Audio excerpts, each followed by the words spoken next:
Yeah, recording started. Okay, there are two, three things we'll talk about, but predominantly what we'll talk about is the Indian tax system. So far, what we have seen, we have understood what is uh, public good, what is public choice,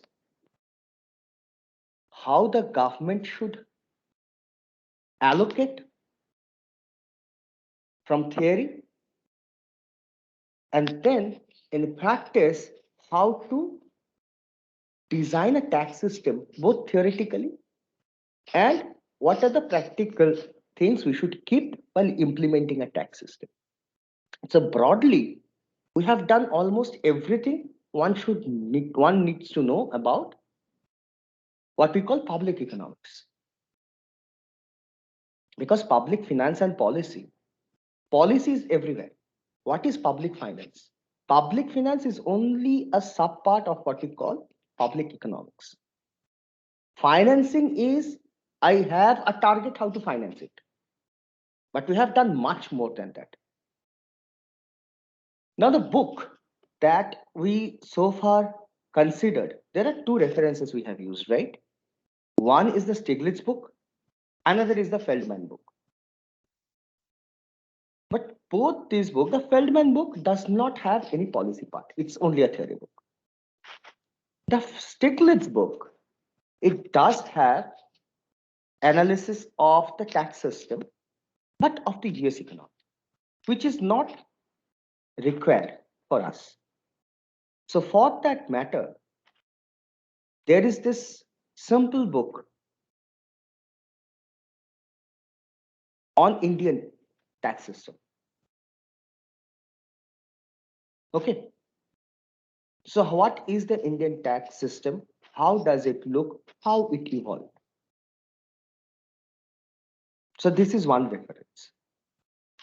But I do not know whether this book is available online or not, whether an online edition exists or not, ebook exists or not. To counter for that, just look at this. Look. It's a government portal. It talks about almost everything regarding Indian tax structure. But why I mentioned this book in particular? Because the concept of GST and VAT, the theoretical concept we'll study today, is very, very well written in this book. Now, next part about financing in a structure like India, which is again very similar to that of US, is what we call fiscal federalism. This is something I'm not going to teach because this is something which is ever evolving. And if you understand, there is something called a finance commission, which is being set up almost every 3 years. The idea about federalism is that India follows a federal structure. What is a federal structure? There is a central government, and there are state governments, and there are local governments. Now, it might seem quite cumbersome, but this is exactly what we call decentralization. So we always come across these very heavily loaded terms, jargons, but we do not know exact meaning of it. First thing first, let me talk about a little bit about fiscal federalism. What is fiscal federalism? I have a center, there is a central government which looks after, take for example, national highways, defense, national public service enterprises, right? And there are state governments which looks upon, take for example, the state highways, the street lights, and there are local governments like municipalities. even localized intervention. Now, taxes are collected from different sources. As we will see, there are center taxes, there are state taxes, and there are also local taxes. Local taxes, take for example, when you live in, say, a municipality, there are certain municipal taxes that you have to pay. Municipal water charges, municipal taxes for your um, using the roads, if you have a something. Then particularly parking of cars. So there are different ways taxes are generated, or the revenue, which we say na, C plus I plus G plus NX, Y is equal to C plus I plus G plus NX. Now the G is government expenditure, which we have talked about. G minus T is the net government expenditure. If G minus T is more, we have a deficit. G minus T is less positive, then we have a surplus. Those things are macro things you already know. I don't need to reiterate those things. But when T is collected, in practice, the sources are quite different. And there is a concept called devolution. There are a number of taxes which the center collects but redistributes according to the need of different states.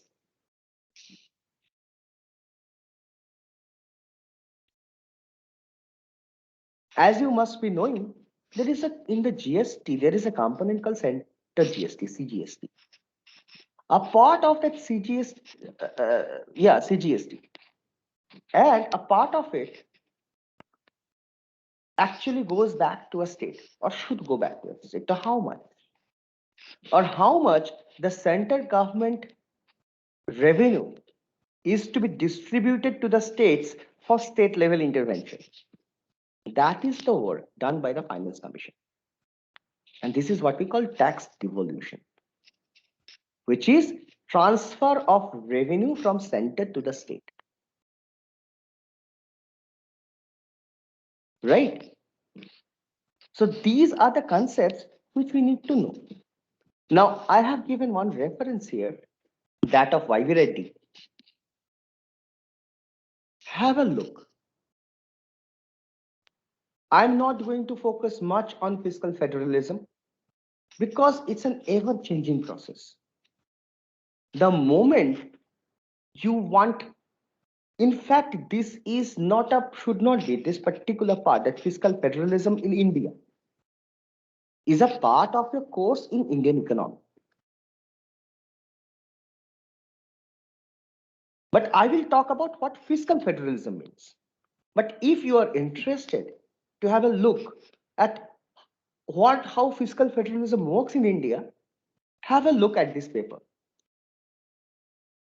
This is not a theoretical paper. This does not include any mathematical model. It's a very easy read. The minimum macro knowledge that one needs to have, you already have from your macro courses. In fact, the knowledge is already there in your HS 20001, that basic economics course, which is being offered to all students, irrespective of discipline. Now, and these things, personally, I don't think needs to be taught to you, because there is no one reference which one can say which is apt. This paper is a very new paper, 2019 publication. So it is done after the GST thing has come. Now, this paper looks at the evolution of fiscal federalism in India, or how, as I mentioned earlier, tax revenue collected is redistributed among states. And that is how, and if you want to know how it is being distributed, One big, very nice example will be, take for example, if you visit rural parts. So the rural parts, there are roads which are state highways, but you will also find even smaller roads connecting villages to the state highway. And it's written, this road was developed under the Pradhan Mantri Gramin Sadak Yojana.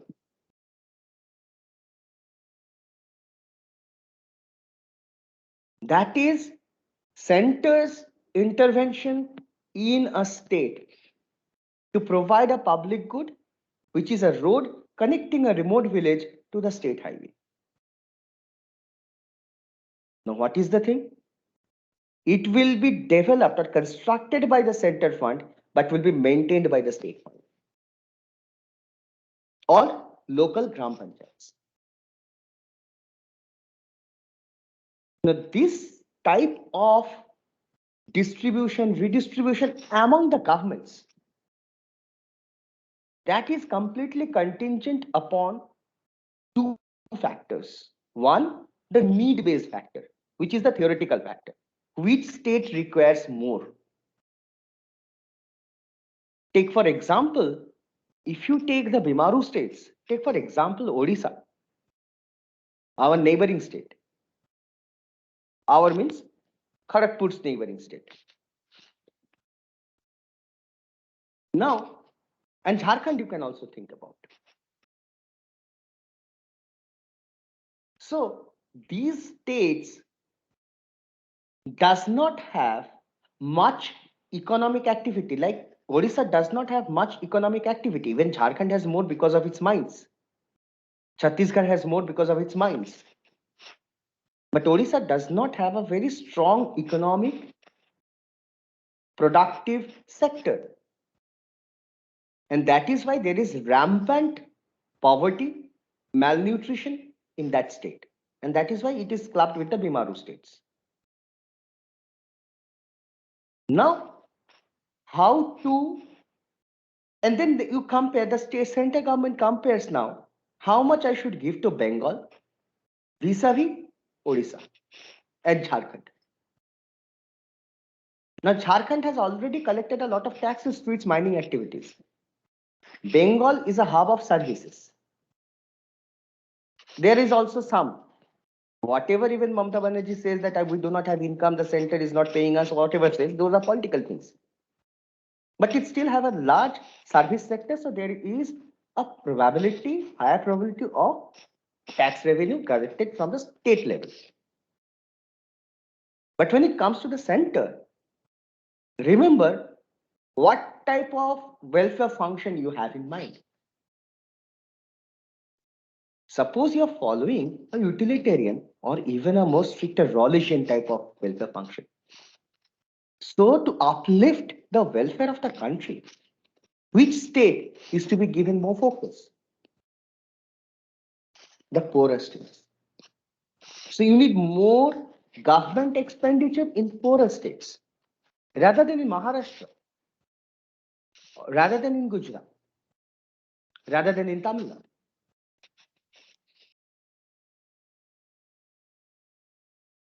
More focus should be in the northeast rather than as compared to Assam. The other six states apart from Assam, because Assam still is a plain land, fertile land, lot of economic activities are there compared to say Meghalaya, Nagaland, Mizoram, Manipur, Arunachal. So how these tax revenue are to be distributed is a matter of need and contingent upon the welfare function you have in mind. In general, India over the time has followed a utilitarian welfare function. So it is just when it comes to government expenditure, it is just the opposite of progressive taxation. What is progressive taxation? I tax the richer states Sorry, I tax the richer people. More rich you are, more is the tax rate. So here the reverse is, poorer you are, higher will be the center's contribution to public goods in that state. Now, how this approach changed under different political regime since independence, particularly how the fiscal federalism works in India presently. This is one very good reference. It's a nice read. As you can see, it's also very not a fat paper. It's a slim one. Have a look. And if you want to understand anything about India's taxation system, obviously we'll go through it. But this is a very nice portal to explore. And we'll also talk about the difference between value-added tax and GST. This is the reference. Now, as I mentioned, in India, taxes are levied by the central government and the state governments. There are also minor taxes levied by municipalities, local governments. When we differentiate between these taxes, as we have already seen theoretically, there are direct taxes and there are indirect taxes. The direct taxes are levied on the individuals and corporations based on their incomes, or say consumption, or say income minus a portion of your savings, right? Indirect taxes are levied on goods and services.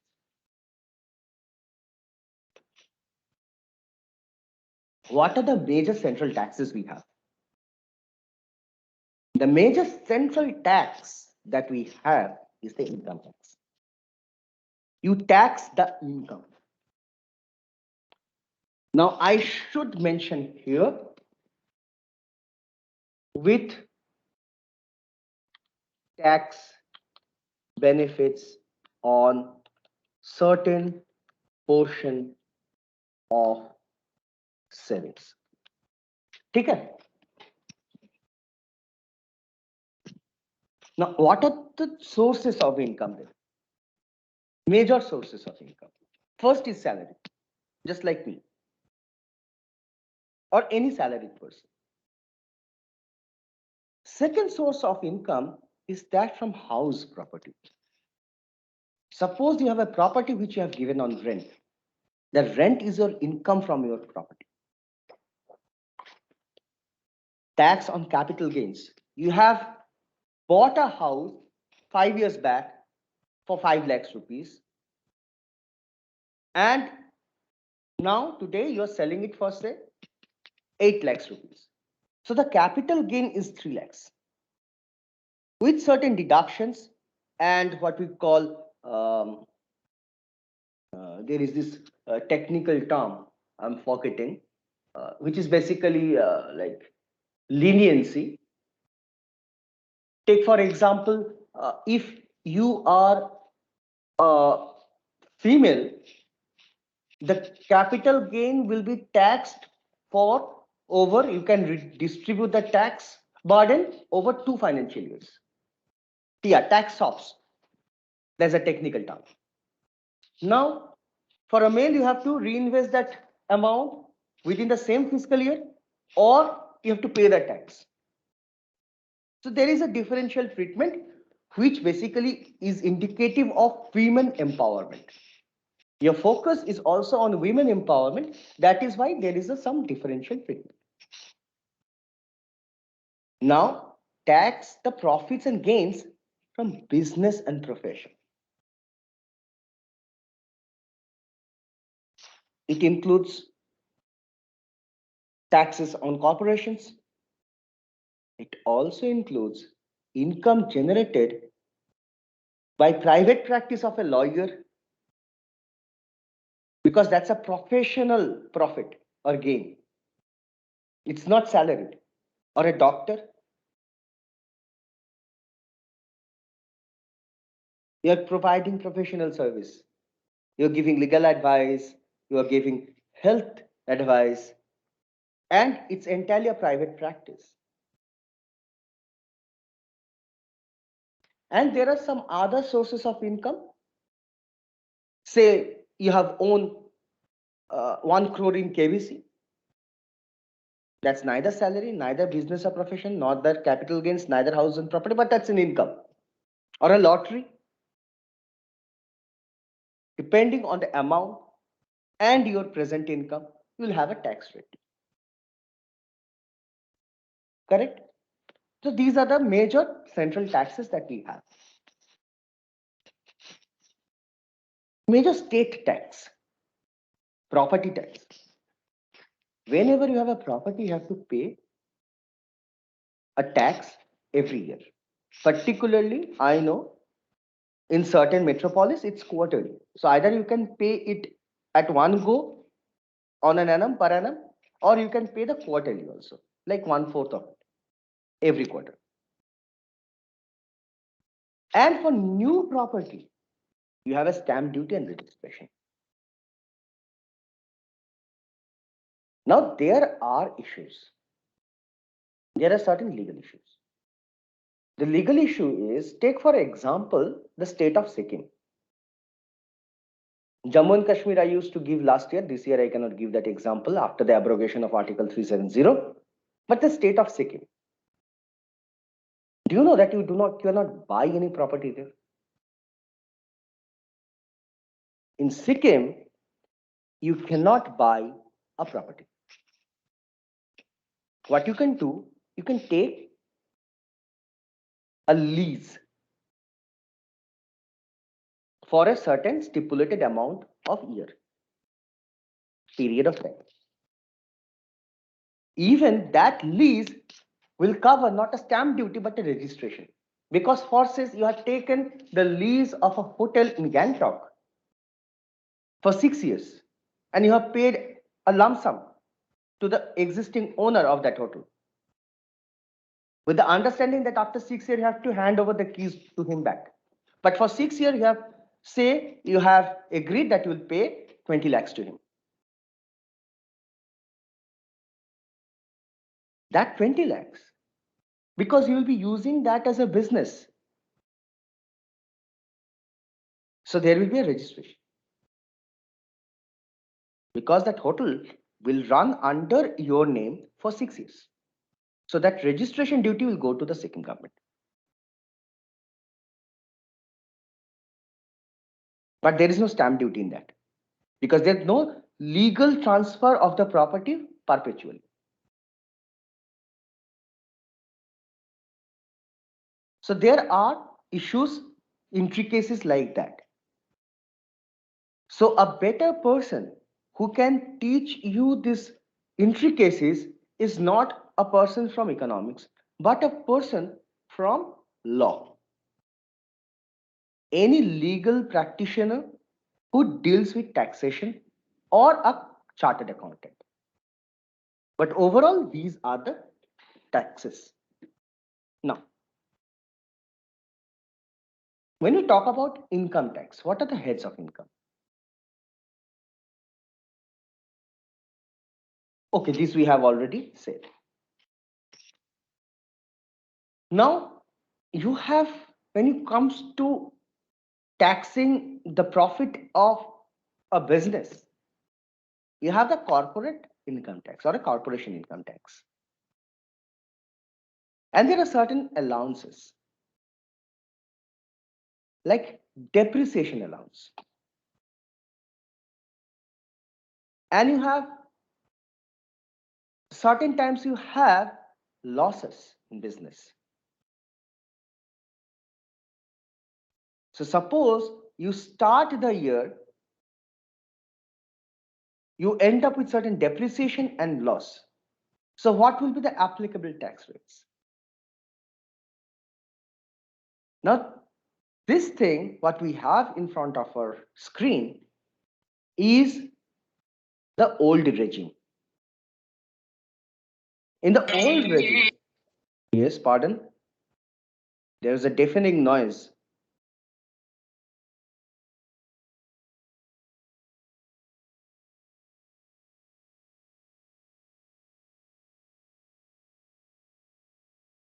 The old regime is not very old.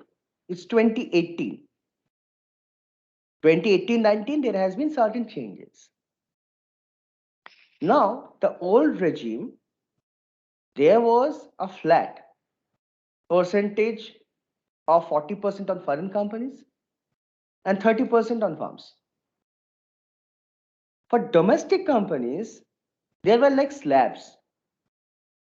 If the turnover, not the income, look, this is how you deal with business losses. Because most of the time, what happens when you prepare the balance sheet by a professional chartered accountant, you can tweak a number of things. And hence, you can simply underreport the profit by increasing depreciation, by showing certain loss, by showing some minimum alternate tax, all those things. Now, or showing a lump sum on your CSR activities, which you have actually used for advertisement. Take for example, this is some another technical part I'm trying to address very briefly. Suppose you are an Indian firm and you are liable to do CSR, which is corporate social responsibility expenditures, on 2% of your profit, to the tune of 2% of your profit. Now you can do two types of CSR. Particularly if you look at public sector units or very old houses like the Tata Group, the Mahindra Group, ITC, which is a public holding company also. They do sometimes more than 2% of their profit in CSR activity. And what are these activities? Building schools, building health centers, blah, blah, blah. But there are certain companies who will try to do a CSR activity, but under the veil of CSR, they are basically advertising the brand.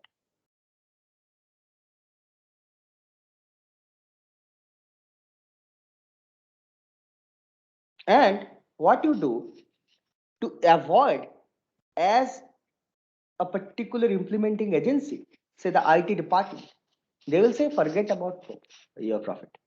Let's concentrate on your turnover. That data you cannot manipulate. If you manipulate that, that is illegal. Absolutely illegal. So if your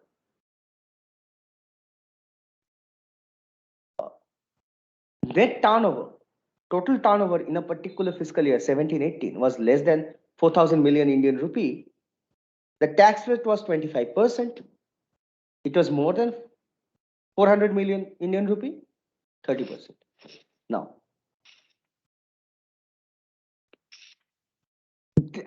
on this date, 2019, 20 September, the new regime started.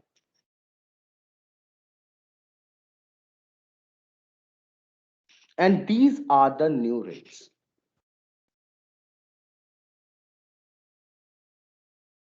Okay. So these are data which you can verify from Google, any source, particularly the link that I've given. So I'm not spending on that. So the tax regime changed. How? There was initially, look, it was domestic companies and two slabs, less than 4,000 million, more than 4,000 million.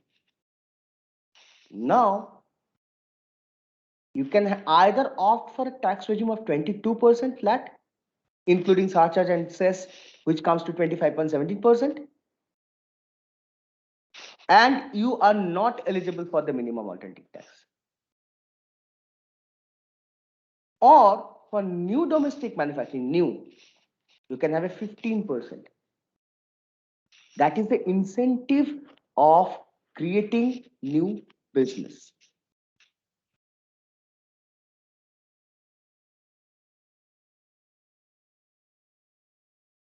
Okay. So now the tax rates were converging, but there was a little benefit for new companies.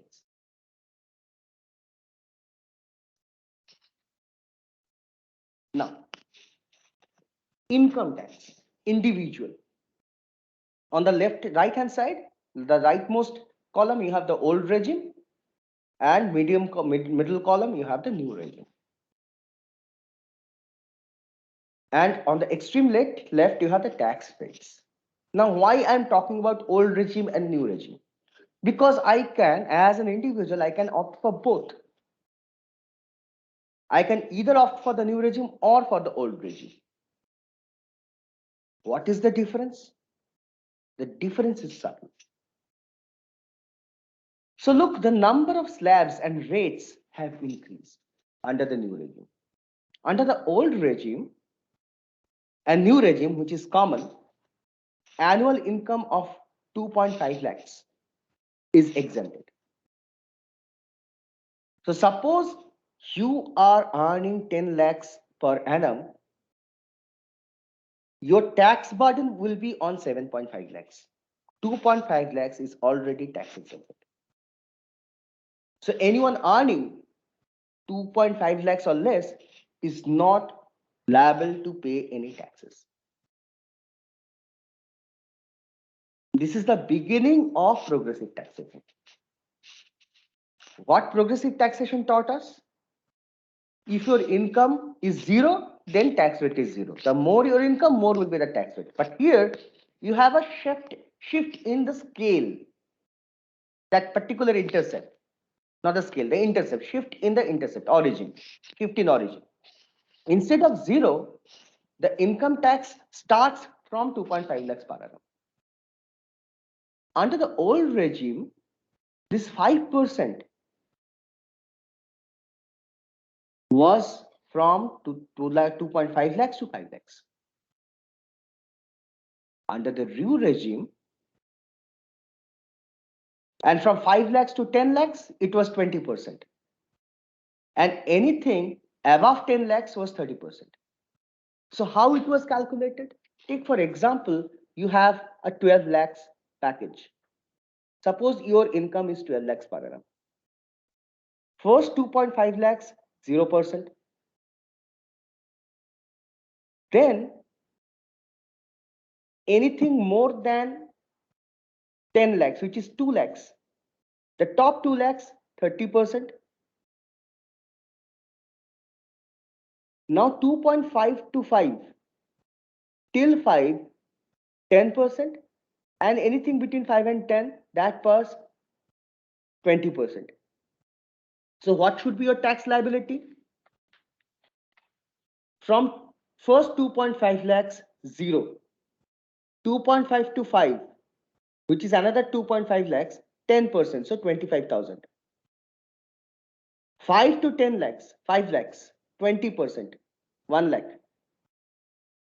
And 30% of the last 2 lakhs, 60,000. So your total tax liability will be 1,85,000. Over and above, there will be surcharge and cess. But under the new system, it has been distributed into more slabs. So instead of the 2.5 to 5 lakhs, 5% is still there. But 10% now is applicable only from 5 to 7.5. But from 7.5 to 10, it is now 15%. Now 10 lakhs and above, it was 30%. Now it has been brought down 10 to 12.5, 20%. 12.5 to 15, 25%. Anything only above 15 lakhs will be under 30%. So now, if someone asks you, what is the tax liability under the new regime and old regime? Suppose your annual income is 20 lakhs, you can calculate.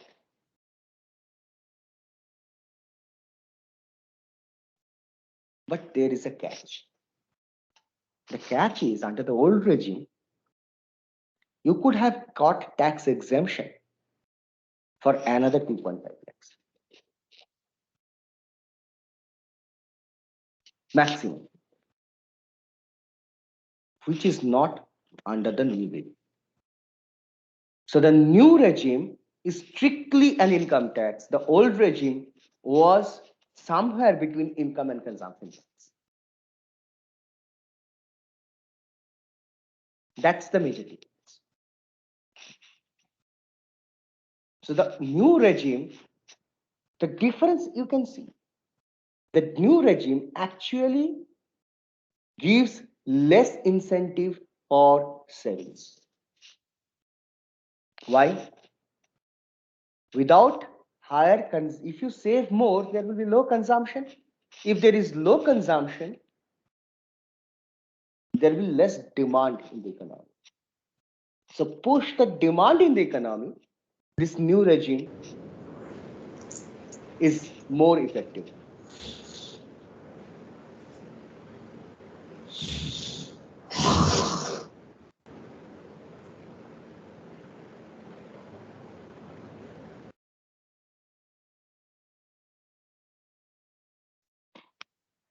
Now, I'm only hearing noises, but not comments or questions. Now, then why pushing for this new thing? Because we have also seen that more savings will be more investment in aggregate, and then income will also rise. Look, that depends on which portion of economic activity the economy is working at. Again, this is a debate which pertains mostly to macroeconomics. If I want to give a push initially, it is better to give a push through consumption and government expenditure. That's the Keynesian strategy, right? In doing that, the new regime is protected. But the old regime was more effective for an economy which wants to save.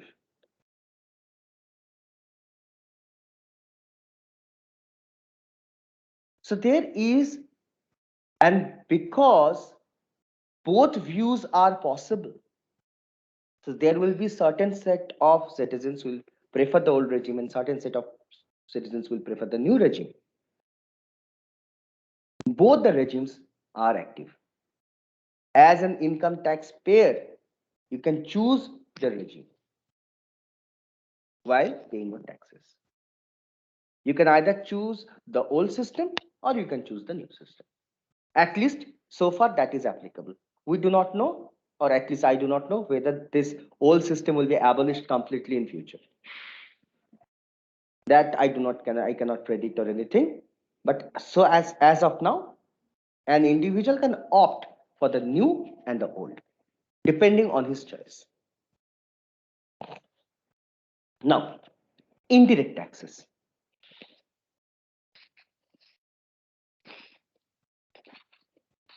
Indirect taxes, as I mentioned, is levied or are levied on goods and services. We had a number of taxes which has been abolished and replaced by GST. Now, after GST, there are three components: CGST, IGST, SGST. If it's a good or a commodity, then the CGST, SGST is applicable. Depending on the rate, suppose it 18% GST, 9% will go to center, 9% will go to state. Which state? Here is a problem. The state where the commodity is being sold. And that is why you will understand why Tamil Nadu, even Gujarat and Maharashtra, initially they opposed GST. Why? These states are major producers. But states like, say, Bengal, Odisha, Bihar, they are net consumers. So which government is going to get more SGST? The net consumer. That is why the IGST was brought. It is not only on services, but also on intrastate movement of goods. Removing the old way bills. And then you have the central excise. You know the excise department. And you have the customs duty on foreign goods. Under the state, you will see there is still a VAT. That is applicable partly on certain services related to property or real estate, because that is not a part of the GST. And a state decides the tax on anything related to property or real estate located in that state. Okay. Now, wow, this GST replaces old taxes. There was central excise, additional excise on medicinal and toiletries, additional customs duty, special additional duty on customs, such as cessed by the center, and predominantly the central sales tax. All these has been replaced by a combination of CGST and IGST. VAT or sales tax, octroi or entry tax. This is the way bill I was talking about. Intra-state movement of goods. You have a purchase tax, luxury tax, taxes on lottery, gambling, entertainment tax. Entertainment tax was like, there was, suppose you want to host a show bringing certain Bollywood people. It's a very common thing during particularly celebration times. You have to pay the local municipality of entertainment tax. Then what surcharges and state tax? All these has been replaced by the SGST. And that is why GST till date is known in India the biggest of the tax reforms. It was implemented from July 2017. Now, these are the 4 categories which are still not under GST. Petroleum and petroleum products, alcohol for human consumption. So alcohol used for your sanitizer is under CGST and SGST. Electricity. Now, electricity is a different thing. It depends on state to state. Most of the states in India does not produce electricity but buys from the national grid, and it sells to domestic consumers. And then real estate. Now, real estate is most likely that the states will say, no, we have a control. We should have a control because the real estate is located in my state. Why should I give anything to the center? But predominantly petrol and alcohol for consumption. This has remained a bone of contention, whether they should be put under the state or the center. But the states unified and said, no, should not be kept under GST. And everything, instead of paying so many taxes to so many authorities, now it has been replaced with a center network, say electronic control system, which is called a part of your e-governance part. You have the GST network. Now, what is GST? It is a VAT. GST is nothing but a value-added tax. It applies to all stages of the production of goods and services. And it works in a way that you give an input tax credit. How? Suppose you think about Farm 1. So I'm giving you a simple example from the book I referred at the end. The Farm 1 produces a good, the value of which is V1. We'll call it value added 1. And it pays a total tax T1 at the rate T on VA1. Small t is the rate. So rate into the value added part, that's the tax you pay.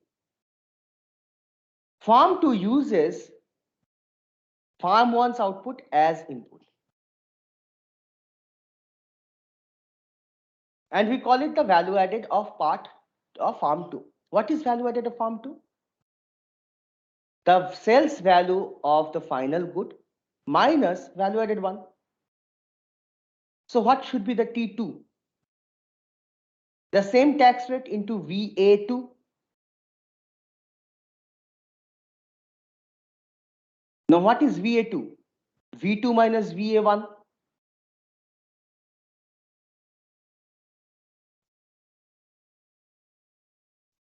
What is VA2? What is V2? V2 is the total value of sales or the final price, say I'm talking about 1 unit, of the good 2. But good 2 is nothing but a composition of value added of 1 and value added of 2. So T into VA2.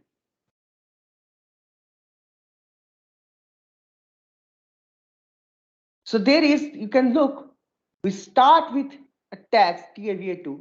Now you can impose the tax at any stage. That's why we did that small identity sort of derivation, this portion.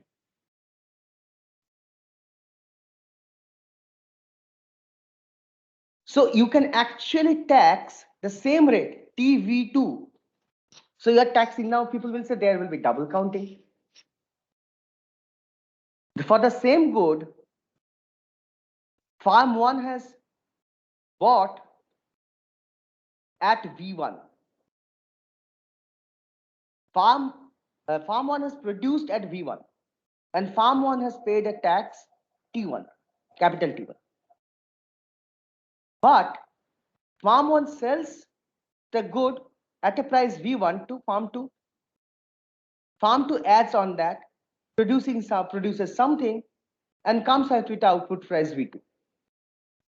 Now you put a tax T into V2, but give an input tax credit TVA1. And this is what we call the input tax credit. Basically, you are paying a tax only on your value added.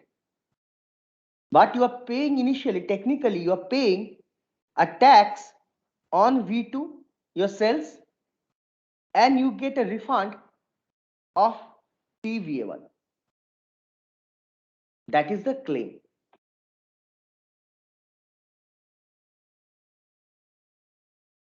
So far, we have these rates. Now, the problem is, what if we do not have a uniform tax rate? So far, this part we have talked about uniform taxes, right? Same tax rate. What if the different stages are taxed at different rates? So instead of an equation identity like this, what we'll get? We'll get something of this sort. Suppose T2 is higher than T1.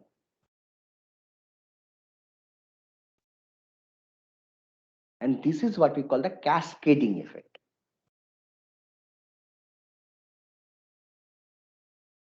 So not only you are paying T1 V1 and T2 VA2, which should be the case in a proper value added tax, but under GST, you have an additional component T2 minus T1 into VA1. This is one major criticism of GST.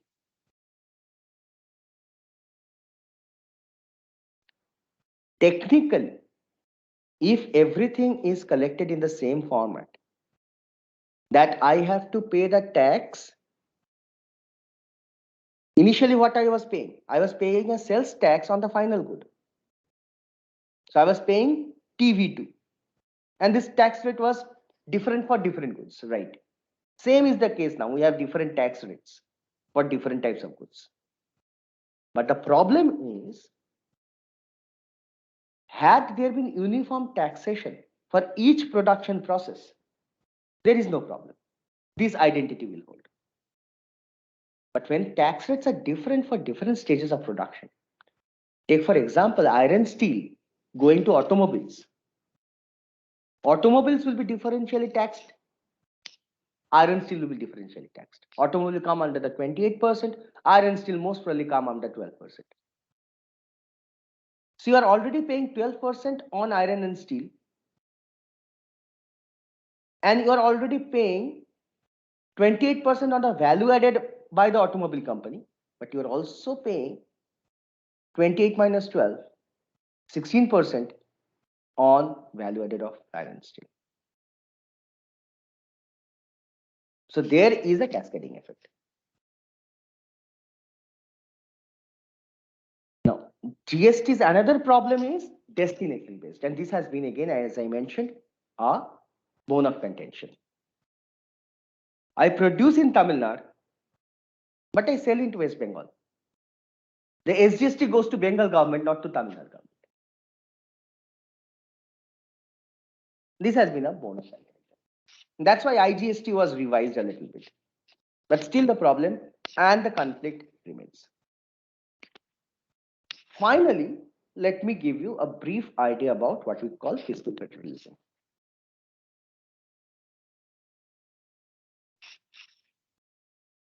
As I mentioned,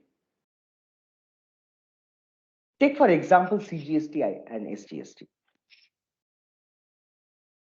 So for the same good, you are paying a part to the center and one part to the state in which you have purchased the good.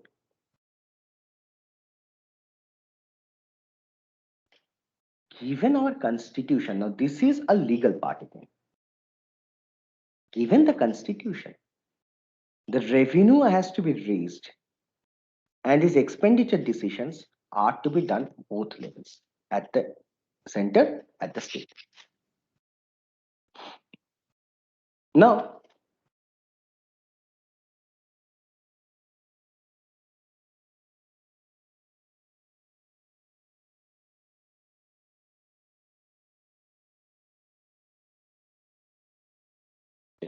tax devolution. You have to resolve or you have to devise a mechanism so that disparity does not exist between the union and the state. Also, it should not exist among the states.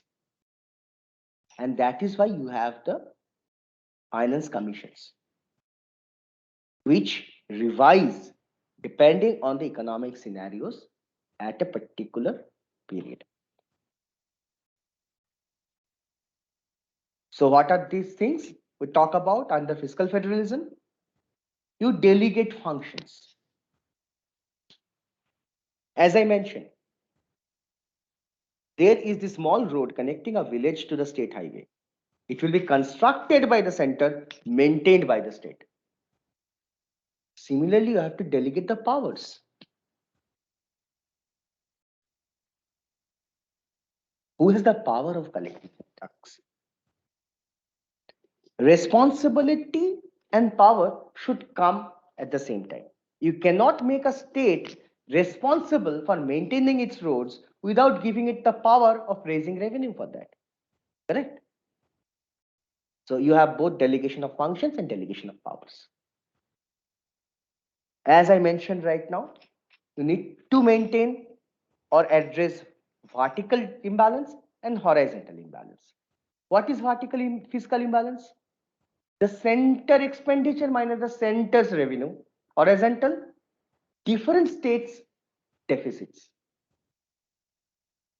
And that is why you have the concept of tax devolution to correct any imbalance which might crop up.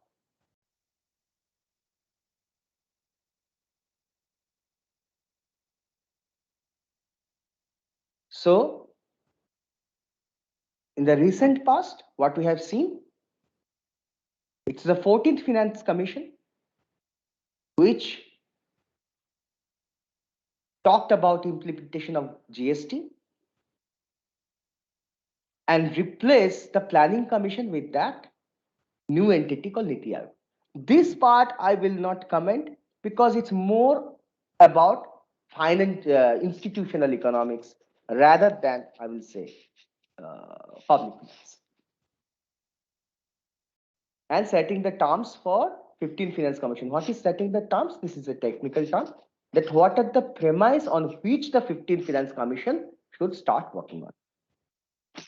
And before ending our lecture, I'm again mentioning to understand fiscal federalism, devolution, have a look here. That this portion I have taken from this example. And for the rest of the lecture, like what is the tax structure, how does it look, what are the exemptions and everything, this is the link. Okay, so let me stop here. Open to questions.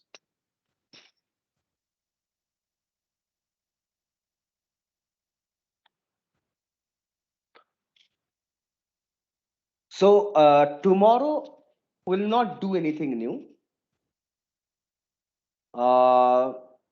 And as mentioned previously, instead of Friday, you are giving your presentations on Saturday. So Friday lecture is obviously off, and that is for your preparation of your term paper. So tomorrow I will be there online in the Thursday link from 11 to 12. If you have any doubt, maybe regarding any part of the syllabus, maybe regarding your term paper, you can ask. So tomorrow I'll be there for your doubt clearing, whatever the doubt is. But Friday lecture is off because that is being replaced with the Saturday presentations. Okay. So I'll stop recording.